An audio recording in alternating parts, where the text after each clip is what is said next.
Adrenaline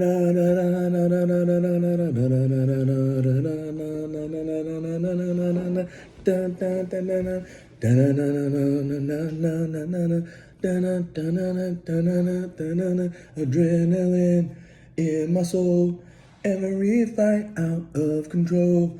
Do it all to get them off their feet. That's facts, bro. I'm about to get up started on this Monday night afternoon, Monday Night Raw review, a review of last week and a preview for this Monday Night Raw. Man, I tell you what, Cody Rhodes is the man. He is the champ. So we're gonna talk about last week's Monday Night Raw and how that went down and how that's gonna affect. We'll later on talk about how this is gonna impact like the other big cards that's coming up, such as SummerSlam and the other things like Money in the Bank, things like that. Monday Night Raw is gonna have an impact on that, and we're gonna go through that really quickly. So the show started with Cody Rhodes coming out as champion.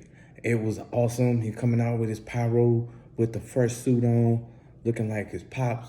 Every bit of, like, I'm so proud. I think what it is with Cody is Dusty was the man so much that he gets over with me tremendously just off of that. And the charisma, I always believed in Cody. I was a big Cody fan from the time he first came out, when he was with Legacy, when him and Ted DiBiase, and of course, Randy Orton was the leader of that particular faction. I don't think he need no faction or nothing like that, but Cody's the man. That's my boy. He came out and then, strutted his thing, was talking his talk. And, of course, you get the, you deserve it. He deserves it.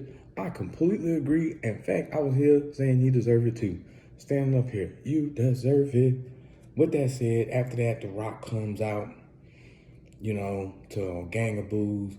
The people were acting like it was the Monday Night Raw after WrestleMania because it was the Monday Night Raw after WrestleMania. So after that, The Rock came out. He congratulated Cody Rhodes, which is, I think he was being a little bit too gracious on the level of what Bloodline probably want. I think everybody want to be cool now after everything that, they went through. But also at the same time, I agree with Cody Rhodes. Cody Rhodes was like, man, what you doing coming out here? He ain't confront him or nothing like that, but I know he was like, yo, what you wanted?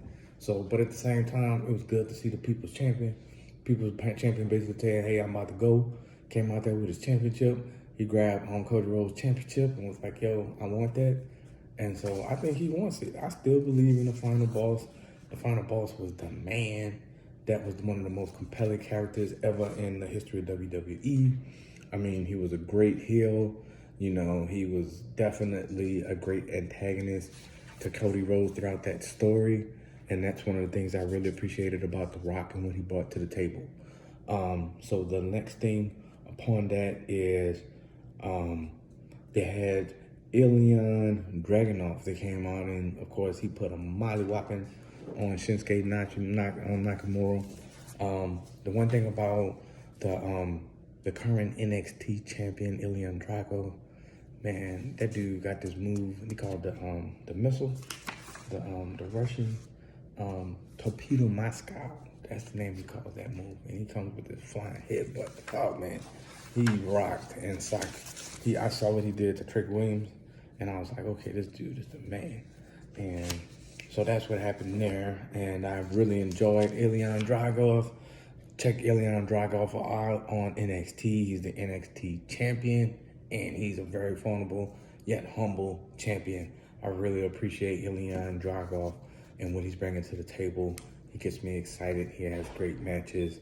If you want to go and see another one, it was the pay-per-view that he had with the Italian Mobster dude. Man, that match was good. They threw him, Then they try to have interference, and that's one thing about WrestleMania that I wanted to point out, and I appreciate is that WrestleMania was relatively run-in free, except for the main event, of course, had a lot of chaos in it, and maybe like one or two other matches. I think it may have been a total of 3 that I noticed that it wasn't no run-ins during WrestleMania. I appreciate Triple H for that. They had people that started factions, and it was just literally mano a mano for the most part in every match. And, you had some stuff that happened, but at least you felt like mostly everybody got a relatively fair fight during WrestleMania. and it was a great show for that reason. The next part of the Raw was Awesome Truth coming out. The way Awesome Truth came out, and of course, Judgment Day comes out. The celebration for the new World Heavyweight Champion Damian Priest. He cashed in on Drew McIntyre at WrestleMania. Bust him up real quick, and everybody knew that was going to happen. I thought it was going to be set, and I think it's important about not when it happened or who it happened to, because it could have been set could have went over. But I think they did the right thing by putting Drew McIntyre over and letting him beat Seth Rollins fair and square, and then him getting in, like, everything went the way it was supposed to go. I thought it was a perfect setup for him and CM Punk to have their rivalry popping off now. And Damian Priest is now the champion. That adds some credibility to the Judgment Day. I know there's going to be some dissension within Judgment Day. Definitely, Damian Priest is taking a more authoritative role. I don't know where they're going as far as they're going to be a face faction at some point. They can't, because Dominic gets too much heat. I think he gets so much heat now that he's going to start getting popped. That's how much heat this boy get. And it's just going to kind of happen organically. Everybody loves to hate this character. Dominic Mysterio is everybody loves him. They love to boo him, but they really like him. That's really what it really means. And Dominic leans into that heel character, that spoiled brat, and this fake gangster role pretty well. And not only that, but he's pretty talented in the ring as well. I appreciate Dominic Mysterio. Next up, we go over to the NXT Women's Champion, Roxanne Perez. She had won her newly won championship at the NXT pay-per-view that they had recently over. It was at Stand and Deliver.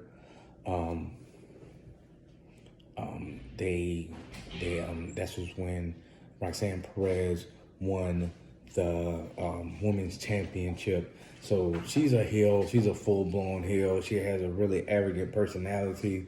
But Roxanne Perez is pretty cool in the sense that she got the ring ability. She's definitely leaning into that heel character, but she also has the skills to back it up in the ring. And they just want to showcase the NXT champion. You can also see her on NXT Tuesday nights on the USA Network. And then we come out with the new Intercontinental champion, Sami Zayn. Sami Zayn did the Rocky thing. He pulled it off, and he got this Intercontinental championship. I personally think Gunther was the strongest champion ever. Now, if we look at Gunther's, we'll go over some of the best matches of Gunther's title reign at some point. Want to give my opinions on that. I think Gunther was the best Intercontinental champion, not only in history, but he gave some bangers throughout his reign. But we also want to give Sami Zayn his flowers.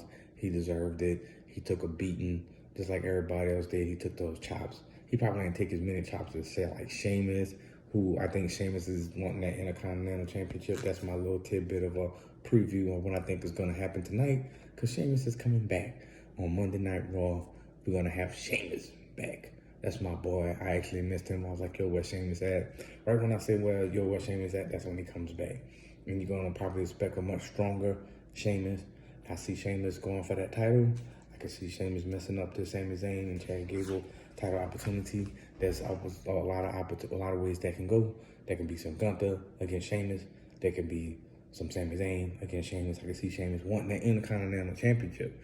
Sheamus has never held the Intercontinental Championship, so that's going to be one of the things that I want to see how that develops in the Intercontinental Championship scene.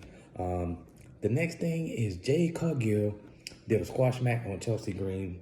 Chelsea Green comes out with her little favorite heel persona and basically got fed to the wolves. To Jade Cargill, I think Jade Cargill is definitely going to be, they're going to try to find something for her to do. I can see her and Bianca Belair being the, they can be chasing down the women's tag team championship. But out of those three, somebody's going to flip. I think it's going to be Naomi. Naomi's going to flip over to the Bloodline with what's her name? Oh, big man, big mama, heavy duty. I can't think of her name right. Nia Jax, and Naomi gonna team up, and I think they're gonna be a nice antagonist to Bianca Belair and Jade Cargill. It's gonna go some kind of way. I don't know who's gonna be the heel in the face. I see that being part of the game. That's just my little spoiler from me, the big dog. Next up, Jey Uso. He comes up and he has to fight a match against, it's Jey Uso against Drew McIntyre, Ricochet, Bronson Reed, and Jey Uso main event. Jey Uso goes over, and he's the #1 contender for Damian Priest World Heavyweight Championship. And I think Jey Uso gonna get messed over. Honestly, I don't think Jey Uso gonna get that title. I think Jimmy gonna come back and continue to haunt him. That's just my little front end on it. The back end of the match itself was great. It was awesome. A lot of action. You didn't know how that was gonna go.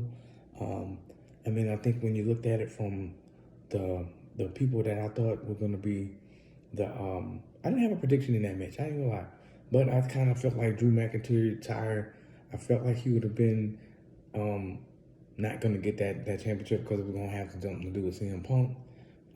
That was my sneaky suspicion.